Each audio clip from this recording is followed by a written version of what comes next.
Minggu sengsara ketiga ini disebut Minggu sengsara reminiscere. Dan ini berdasarkan dengan Mazmur 25 ayat 6a yang berbunyi, ingatlah segala rahmat-Mu dan kasih setiamu, ya Tuhan. Jadi minggu ini mengajak kita, Minggu sengsara ketiga ini kita mau diajak untuk memaknai bahwa kita harus mengingat semua rahmat dan kasih setia Tuhan kepada kita. Supaya kita selalu mengingat rahmat dan kasih Tuhan itu yang telah menyelamatkan kita melalui penderitaan Tuhan Yesus.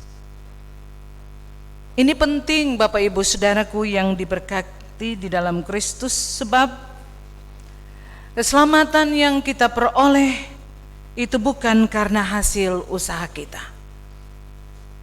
bukan karena kerja keras kita, melainkan semata-mata karena rahmat dan kasih setia Tuhan.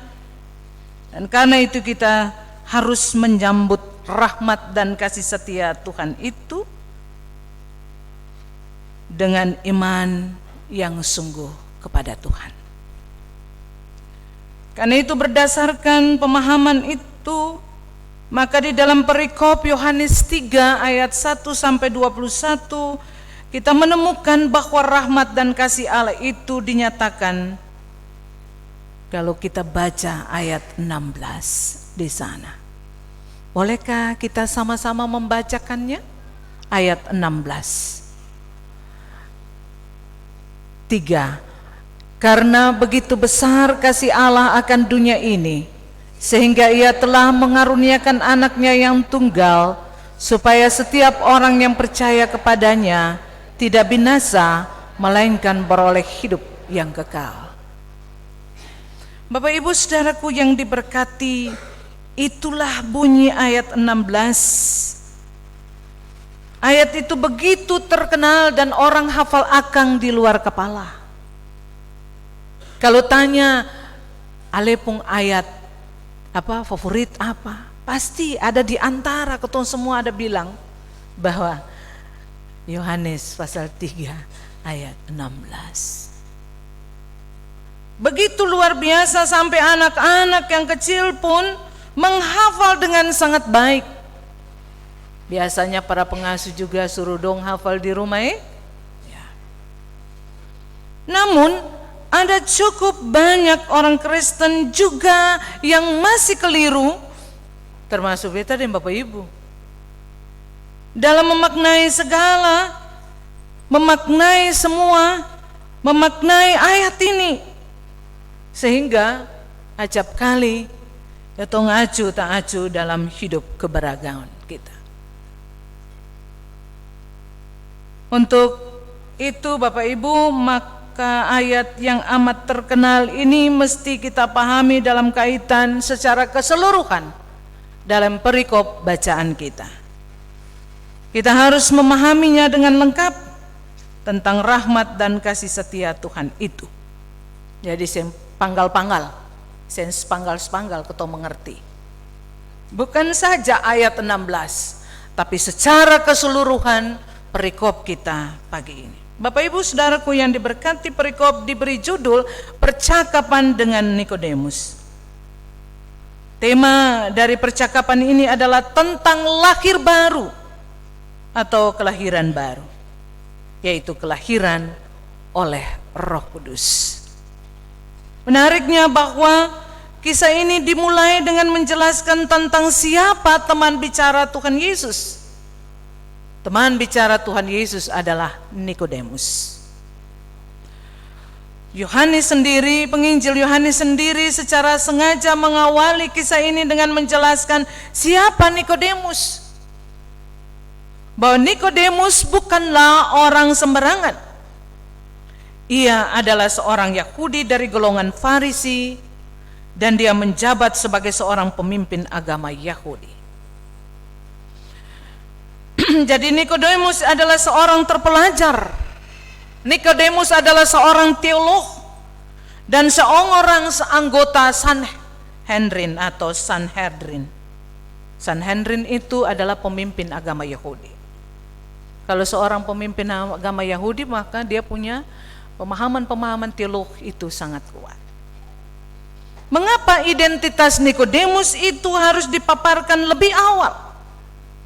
Tentu saja ada alasannya.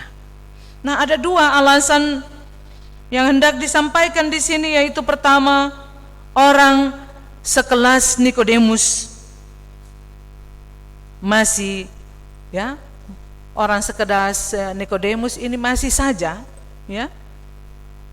datang belajar kepada Tuhan Yesus.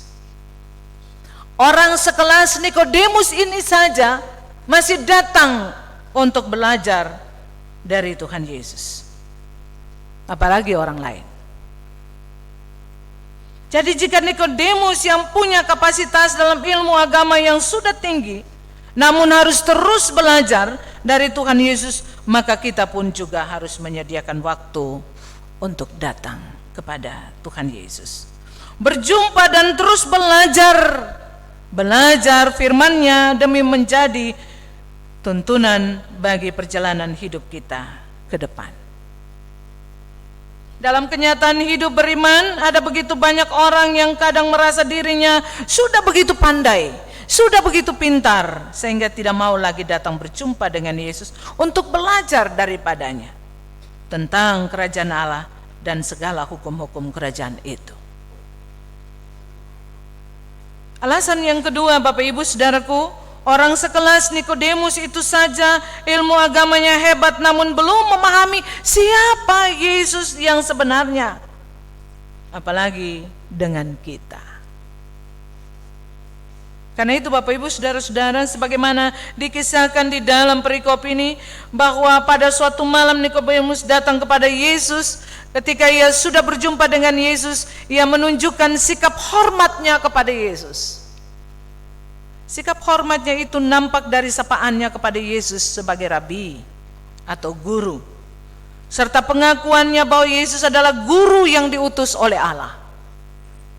Bapak Ibu Saudaraku yang diberkati, hal ini menunjukkan bahwa walaupun Nikodemus sangat mengagumi Yesus dan menaruh hormat kepada Yesus, namun baginya Yesus itu hanya sebatas seorang rabi atau guru.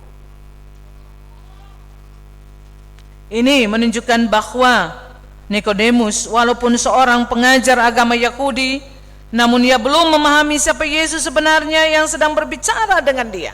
Karena itu Bapak Ibu Saudaraku, Yesus mulai meluruskan pemahaman yang keliru dari Nikodemus. Yesus berkata kepada Nikodemus, "Aku berkata kepadamu, sesungguhnya jika seorang tidak dilahirkan kembali, ia tidak dapat melihat kerajaan Allah." Tiba-tiba Nikodemus berkata kepada Yesus, atau mendengar pengajaran Yesus tentang kelahiran kembali, maka ia tidak memahami sungguh-sungguh. Ia tidak memahami apa yang Yesus katakan. Hal itu nyata dalam respons dia terhadap ajaran Yesus. Ia berkata, "Bagaimana mungkin seorang dilahirkan kembali kalau ia sudah tua? Dapatkah ia masuk kembali ke dalam rahim ibunya dan dilahirkan lagi?" Kalau kita membaca ayat 4, Nikodemus merespons seperti itu Bapak Ibu. Dan dari sini kita memahami bahwa pemahaman agama Nikodemus sebagai representasi umat Israel adalah sangat, ketua bilang akang, materialis, lahiriah semata.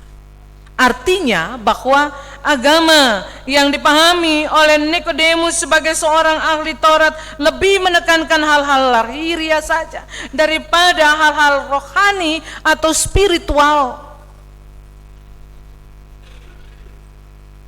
Mereka dengan kata lain sangat melahiriakan agama dengan cara lebih menekankan kepada praktek-praktek pemberlakuan hukum Taurat dengan segala macam ritual dan bentuk-bentuk persembahan korban sebagai upaya untuk memurnikan hidup daripada aspek kerohanian agama itu sendiri.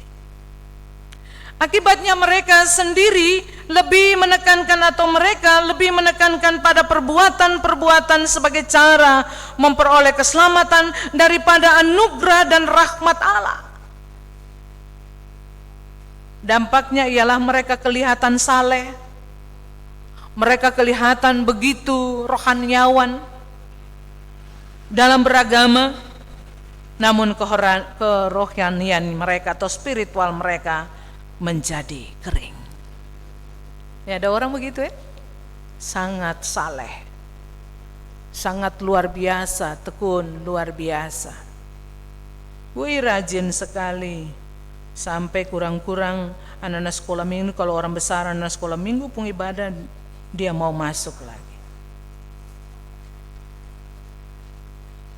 Dan karena itu Bapak Ibu Saudaraku, Nikodemus nampaknya sulit sekali untuk memahami tentang apa itu kelahiran kembali yang diajarkan oleh Yesus. Oleh karena itu, Yesus kembali menjelaskan tentang arti dan makna dari kelahiran kembali. Sebagaimana yang sudah dikatakan dalam ayat 3, Tuhan Yesus bersabda, "Aku berkata kepadamu, sesungguhnya jika seorang tidak dilahirkan dari air dan roh, ia tidak dapat masuk ke dalam kerajaan Allah. Apa yang dilahirkan dari daging adalah daging, dan apa yang dilahirkan dari roh adalah roh." Penjelasan Tuhan Yesus ini Bapak Ibu hendak menyadarkan Nikodemus bahwa yang dimaksudkan dengan kelahiran kembali adalah dilahirkan oleh Roh Kudus. Ya, Tuhan Yesus dengan kata lain hendak menjelaskan kepada Nikodemus bahwa orang yang mau percaya kepada Yesus haruslah hidup di dalam kehidupan yang baru yang dikuasai oleh Roh Kudus. Itu yang dimaksudkan oleh Yesus dengan lahir baru atau lahir kembali. Artinya Yesus mau bahwa kalau benar-benar ia mengakui, mengenal, ia percaya kepada Yesus Kristus, maka seluruh hidupnya itu mesti bermuara kepada Kristus. Tidak ada yang lain. Saya boleh neko-neko, saya boleh kiri atau kanan, begitu kan? Lurus. Ada orang begitu keseng saya nggak ada orang Tapi ini ajaran Yesus mengingatkan kita untuk kita mau kembali memperbaharui hidup kita. Kalau Nikodemus diingatkan, dia adalah seorang teolog yang tahu segala macam titik koma. Kita pun hari ini diingatkan, Bapak Ibu dan Beta diingatkan terhadap hal itu. Untuk kita mau membaharui hidup kita dari keadaan yang lama kita itu kembali untuk melakukan apa yang Tuhan mau. Itu sebenarnya yang Yesus maksudkan kepada Nikodemus. Bukan soal kasih doa, bukan soal datang bawa segala macam, bukan soal rajin datang di gereja atau datang di ibadah-ibadah. Bukan soal itu saja. Tapi segala tindakan kita yang rajin datang kepada Tuhan dalam ibadah-ibadah harus nyata di dalam kehidupan hari-hari, dengan tetap berpegang pada ketetapan Tuhan. Jadi kalau Tuhan bilang jangan bikin ini, bikin akang, maksudnya begitu. Yang papa Tuhan juga tahu ketong manusia, saya begitu. Itu bukan maksud Yesus di situ. Bagi Nikodemus Yesus bilang perbaharuilah, kembalilah. Artinya kamu harus lahir baru. Kamu harus membiarkan Roh Kudus Tuhan itu menguasai hidupmu untuk melakukan apa yang Ia mau. Jadi manusia yang mau beriman kepada Yesus memang secara jasmania lahir dari rahim seorang ibu, namun kelahirannya secara jasmani itu belum menentukan keselamatannya.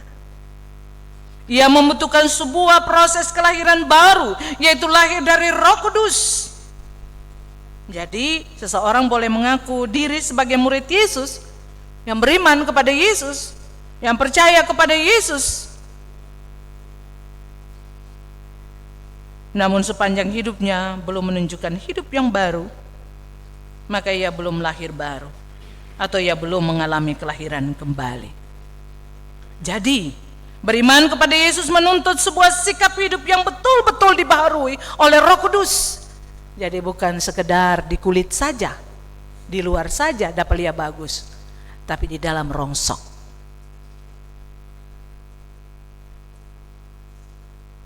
Dan sepanjang ia belum dibaharui oleh Roh Kudus, maka ia belum hidup dalam kerajaan Allah. Dan itu berarti ia masih jauh dari keselamatan kekal.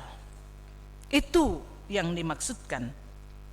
Dia masih jauh dari keselamatan kekal yang dianugerahkan Allah di dalam Yesus. Itulah yang Yesus maksudkan dengan lahir baru. Dan bagaimana tanda-tanda seseorang lahir baru itu? Tentu saja seorang yang sudah lahir baru, dalam artian yang dilahirkan kembali oleh Roh Kudus, maka ia akan menghasilkan perilaku yang dikatakan oleh Rasul Paulus di dalam surat Galatia 5 ayat 22. Apa tuh Bapak Ibu? Galatia 5 ayat 22. Apa tuh? Buah-buah roh. Buah-buah roh adalah dia harus memiliki kasih, sukacita, damai sejahtera, kesabaran, kemurahan, kebaikan, kesetiaan, kelemah lembutan, dan penguasaan diri. Ada kasih ini. Orang Korea sedikit saja, kalau muka tar merah, mulut terbanting kata. Ya Bapak Ibu.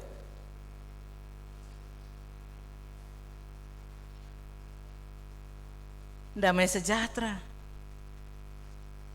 kasih, kemurahan, sabar, kebaikan, kesetiaan, kelemah lembutan. Itu yang dimaksudkan, itu yang diinginkan.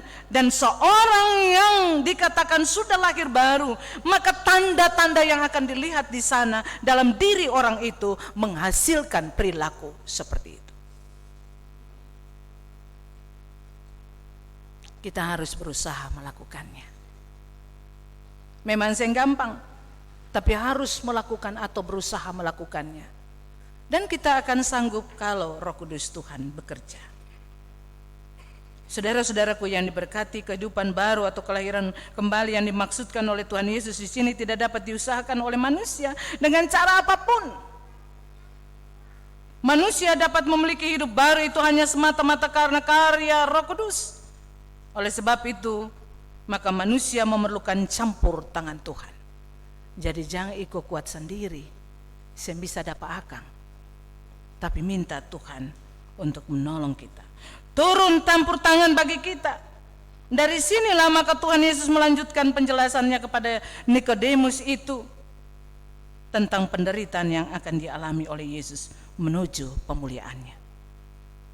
Bahwa sama seperti Musa pernah meninggikan ular di padang gurun, di mana orang yang memandang ular tembaga yang ditinggikan oleh Musa akan selamat dari gigitan ular beracun di padang gurun. Maka barang siapa yang memandang Yesus yang tergantung di kayu salib itu juga akan mengalami keselamatan kehidupan kekal, karena Tuhan Yesus telah menebus dosa-dosanya melalui darah yang tertumpah di kayu salib. Bapak Ibu saudara-saudaraku yang diberkati, penderitaan Yesus di salib adalah wujud dari kasih Allah yang agung bagi dunia ini. Cinta kasih Tuhan kepada kita, bahwa sesungguhnya Allah tidak menghendaki dunia ini binasa. Allah tidak menghendaki kita hidup di dalam dosa. Itu sebabnya Allah telah mengaruniakan keselamatan kekal itu melalui kedatangan Tuhan Yesus ke dunia ini. Namun demikian manusia dituntut untuk mengambil keputusan, yaitu memilih untuk beriman kepada Yesus sebagai Tuhan dan Juru Selamat, atau menolak untuk beriman kepada Yesus.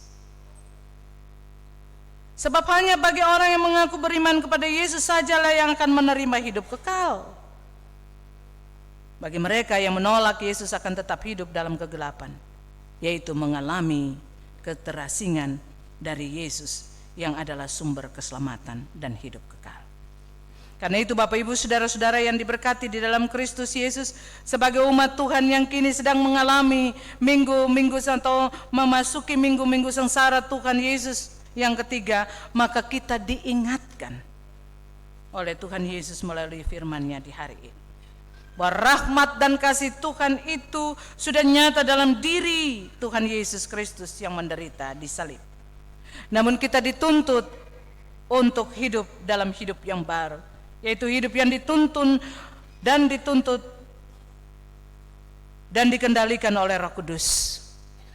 Hidup dalam kehidupan yang lahir baru, yang tidak lain daripada meninggalkan sikap dan perilaku hidup yang lama, yang dikuasai oleh nafsu dan kedagingan kita, dan mulailah mengenakan perilaku hidup yang baru, yang dikendalikan oleh Roh Kudus.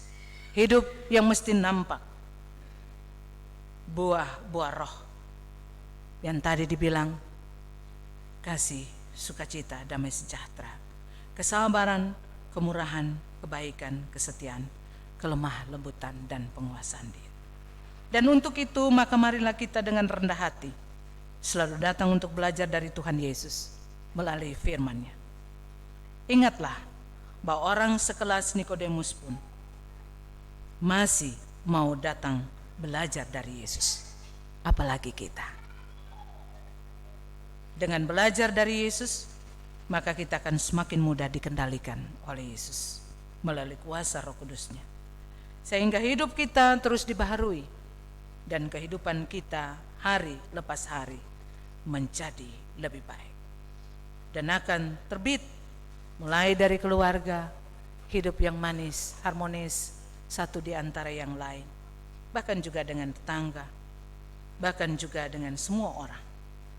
Tapi juga dengan penuh kasih kita menyapa, dengan penuh cinta kita menyapa, kita berbagi, bahkan dengan penuh kesabaran kita menghandle atau kita menyelesaikan apa yang menjadi konflik-konflik kita, bahkan juga dengan penuh kemurahan dan kebaikan. Tunjukkanlah itu dalam hidup kita dan dalam memasuki minggu sengsara Tuhan Yesus yang ketiga ini. Tuhan memberkati kita semua, dan Tuhan bersama dengan kita. Amin. Bapak Ibu saudaraku yang diberkati, mari kita masuk dalam saat teduh seketika.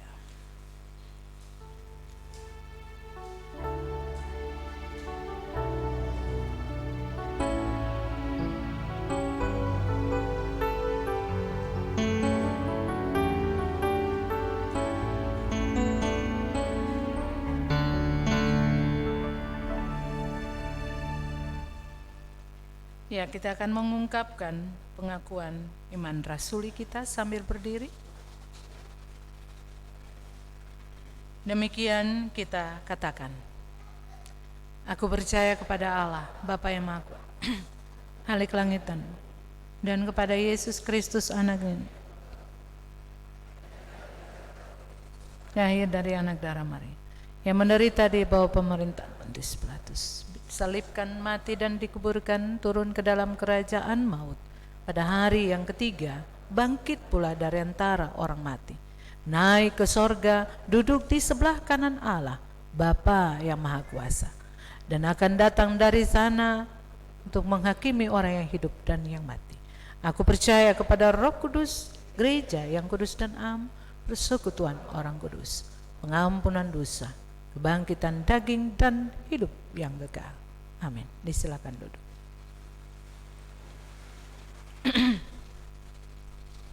Kita sama-sama akan mendengarkan pujian dari vokal group Exodus.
selalu Tuhan menjawab doa, namun Dia beri yang terbaik di waktu yang tepat. Izinkanlah Tuhan untuk bekerja, yang mustahil menjadi mungkin oleh karena percaya. Yesus adalah lebih dari yang kudoakan. Yesus menjawab lebih dari yang kuharapkan. Dengan caranya di waktu yang tepat. Bukan melihat, Dia jadikan semua.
Terima kasih untuk